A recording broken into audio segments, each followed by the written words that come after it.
ସମସ୍ତଙ୍କୁ ଏହି ନବବର୍ଷର ଅଭିନନ୍ଦନ ମୁଁ ଜଣାଉଛି। ନମସ୍କାର ଏବଂ ମୁଁ ଆଶା କରେ ଆପଣମାନେ ସମସ୍ତେ କୁଶଳରେ ଅଛନ୍ତି।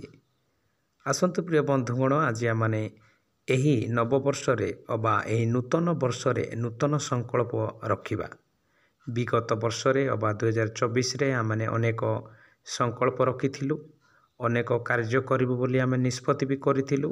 ହେଇପାରେ ତାହା ଆମେ କରି ବି ପାରିନଥାଉ, କେତୋଟି କାର୍ଯ୍ୟ ଆମେ କରି ବି ଥାଉ। ତଥାପି ଆସୁ ଆଜି ଆମମାନେ ଏହି ନବବର୍ଷରେ ଏକ ନୂତନ ସଂକଳ୍ପ ରଖିବା। ଆସନ୍ତୁ ପ୍ରିୟ ବନ୍ଧୁଗଣ, ଆଜି ମୁଁ ଆପଣମାନଙ୍କ ସମ୍ମୁଖରେ 8 ଗୋଟି ନୂତନ ସଂକଳ୍ପ ରଖିବା ପାଇଁ ଚାହେଁ। ଏହି ସଂକଳ୍ପ ଆମ୍ଭେମାନେ ଏହି ନୂତନ ବର୍ଷରେ ଆମ୍ଭେମାନେ ପରସ୍ପର ମଧ୍ୟରେ କି ପ୍ରକାର ରହିବା ଦରକାର, ତାହା ଆପଣମାନଙ୍କ ସମ୍ମୁଖରେ ମୁଁ ପବିତ୍ର ଶାସ୍ତ୍ର ବାଇବଲରୁ ସଂକ୍ଷେପରେ ରଖିବା ପାଇଁ ଚାହେଁ। ପ୍ରଥମଟି ହେଉଛି ପରସ୍ପର ମଧ୍ୟରେ ପ୍ରେମଶୀଳ ହେବା। ରୋମୀୟ 12 ଅଧ୍ୟାୟ 10 ପଦରେ ଆମ୍ଭେମାନେ ପାଇପାରୁ। ବାସ୍ତବତାରେ ପ୍ରିୟ ବନ୍ଧୁଗଣ, ଆଜି ଆମମାନେ ପରସ୍ପର ମଧ୍ୟରେ ପ୍ରେମ ଆମମାନେ ଶିଥିଳ ହୋଇଥିବାର ଆମମାନେ ଦେଖୁ। ମଣ୍ଡଳୀ ମଧ୍ୟରେ ବି ପ୍ରେମ ଶିଥିଳ ହେବାର ଆମମାନେ ଦେଖୁ। ସମାଜ ମଧ୍ୟରେ, ଦେଶ ମଧ୍ୟରେ ଆମମାନେ ପ୍ରେମ ଶିଥିଳ ହୋଇଥିବା ଆମ୍ଭେମାନେ ଦେଖିବାକୁ ପାଉ। ଏଣୁ ଆସନ୍ତୁ ପ୍ରିୟ ବନ୍ଧୁଗଣ, ଆଜିର ଏହି ବାକ୍ୟ ଅନୁଯାୟୀ ନିଜ ଜୀବନକୁ ସମୀକ୍ଷା କରିବା, ପ୍ରସ୍ତୁତ କରିବା ଏବଂ ପରସ୍ପର ମଧ୍ୟରେ ପ୍ରେମ ବଜାୟ ରଖିବା। ଦ୍ୱିତୀୟ, ପରସ୍ପର ମଧ୍ୟରେ ଏକମନା। ପ୍ରିୟ ବନ୍ଧୁଗଣ, ଏହି ଧରା ପୃଷ୍ଠରେ ଆମମାନେ ଅନେକ ଦେଖୁ, ଆମମାନେ ଅନେକ ଏକମନା ହୋଇ ରହିନଥାଉ। ପରସ୍ପର ମଧ୍ୟରେ ବାଦ ବିବାଦ ହୋଇକି ଆମମାନେ ରହିଥାଉ। କିନ୍ତୁ ପବିତ୍ର ଶାସ୍ତ୍ର ବାଇବଲ ଏହି ପ୍ରକାର ପରିପ୍ରକାଶ କରେ, ଏହି ନବବର୍ଷରେ ଆମମାନେ ଏକ ନୂତନ ସଂକଳ୍ପ ରଖିବା, ତାହା ଏକମନା ହେବା, ପରସ୍ପର ମଧ୍ୟରେ ଏକମନା ହେବା।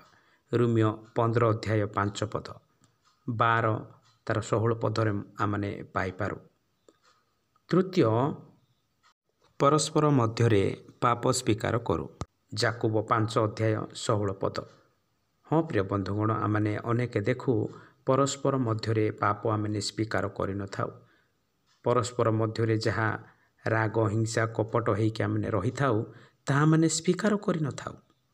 ଆମମାନଙ୍କର ପାପ ଅନ୍ୟ ସମ୍ମୁଖରେ ଆମମାନେ ସ୍ୱୀକାର କରିନଥାଉ। କିନ୍ତୁ ଆସନ୍ତୁ ଆଜି ଏହି ବାକ୍ୟ ଅନୁଯାୟୀ ନିଜ ଜୀବନକୁ ସମର୍ପିତ କରିବା ଏବଂ ଏକ ନୂତନ ସଂକଳ୍ପ ରଖିବା, ଆମମାନେ ପରସ୍ପର ମଧ୍ୟରେ ପାପ ସ୍ୱୀକାର କରିବା। ଚତୁର୍ଥଟି ହେଉଛି ପରସ୍ପର ମଧ୍ୟରେ କ୍ଷମା କରିବା। ଏଫେସୀ 4 ଅଧ୍ୟାୟ 32 ପଦ, କଲୋସିୟ 3 ଅଧ୍ୟାୟ 13 ପଦ। ହଁ ପ୍ରିୟ ବନ୍ଧୁଗଣ, ଯେତେବେଳେ ଆମମାନେ ଏହି ଧରା ପୃଷ୍ଠରେ ଆମମାନେ ଦେଖୁ, ଆମମାନେ ଅନେକ ପରସ୍ପର ସହିତ କ୍ଷମା ରଖିନଥାଉ। ଏଣୁ ଏହି ନୂତନ ବର୍ଷରେ ଆମମାନେ ଏକ ସଂକଳ୍ପ ନେବା, ଯାହା ଆମମାନେ ପରସ୍ପର ମଧ୍ୟରେ କ୍ଷମା କରିବା। ପଞ୍ଚମଟି ହେଉଛି ପରସ୍ପର ପ୍ରତି ପ୍ରାର୍ଥନା କରିବା। ଯାକୋବ 5 ଅଧ୍ୟାୟ 16 ପଦ। ହଁ ପ୍ରିୟ ବନ୍ଧୁଗଣ, ଆମମାନେ ପରସ୍ପର ପ୍ରତି ପ୍ରାର୍ଥନା କରିନଥାଉ, କାରଣ ଆମମାନେ ପରସ୍ପର ପ୍ରତି ବା ପଡ଼ୋଶୀ ପ୍ରତି ଆମମାନଙ୍କର ସ୍ନେହ ପ୍ରେମ ନଥାଏ। ଏଥିସକାଶୁ ଆମ୍ଭେମାନେ ପରସ୍ପର ପ୍ରତି ପ୍ରାର୍ଥନା କରିନଥାଉ। କିନ୍ତୁ ପବିତ୍ର ଶାସ୍ତ୍ର ବାଇବଲ ଆମମାନଙ୍କୁ ପ୍ରକାଶ କରେ, ଆମ୍ଭେମାନେ ପରସ୍ପର ପ୍ରତି ପ୍ରାର୍ଥନା କରିବା ଆବଶ୍ୟକତା ଅଟେ। ଷଷ୍ଠ କାରଣଟି ହେଉଅଛି ପରସ୍ପର ପ୍ରତି ମିଥ୍ୟା କୁହ ନାହିଁ। କଲୋସିୟ 3 ଅଧ୍ୟାୟ 9 ପଦ। ହଁ ପ୍ରିୟ ବନ୍ଧୁଗଣ, ଆମ୍ଭେମାନେ ଅନେକ ପରସ୍ପରର ମିଥ୍ୟା ଆମ୍ଭେମାନେ କହିଥାଉ। କିନ୍ତୁ ଆସନ୍ତୁ ଏହି ନୂତନ ବର୍ଷରେ ଏକ ନୂତନ ସଂକଳ୍ପ ରଖିବା, ଆମ୍ଭେମାନେ ପରସ୍ପର ପ୍ରତି ମିଥ୍ୟା କହିବା ନାହିଁ।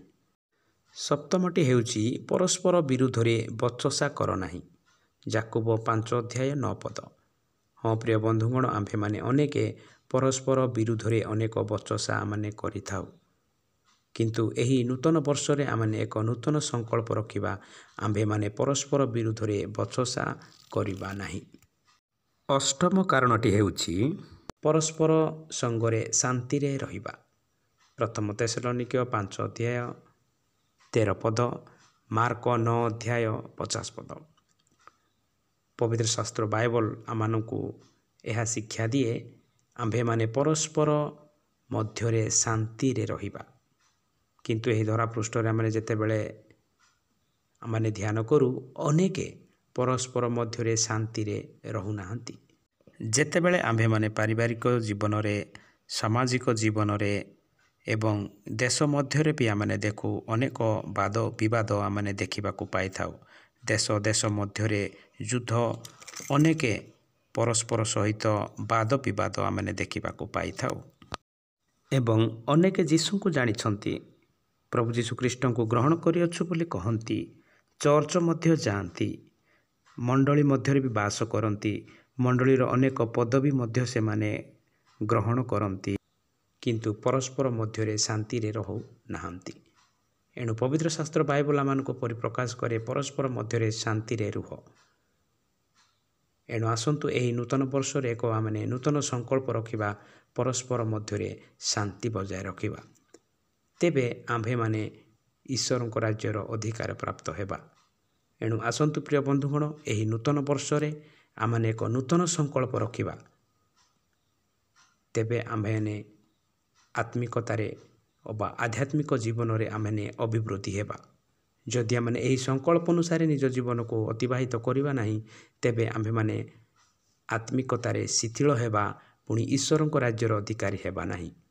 ଏଣୁ ଆସନ୍ତୁ ପ୍ରିୟ ବନ୍ଧୁଗଣ, ଆଜିର ଏହି କ୍ଷୁଦ୍ର ସଂକଳ୍ପ ଅନୁସାରେ ପ୍ରଭୁ ଯୀଶୁଖ୍ରୀଷ୍ଟ ଆମମାନଙ୍କୁ ପ୍ରତ୍ୟେକଙ୍କୁ ବାହୁଲ୍ୟ ରୂପେ ଆଶୀର୍ବାଦ କରନ୍ତୁ।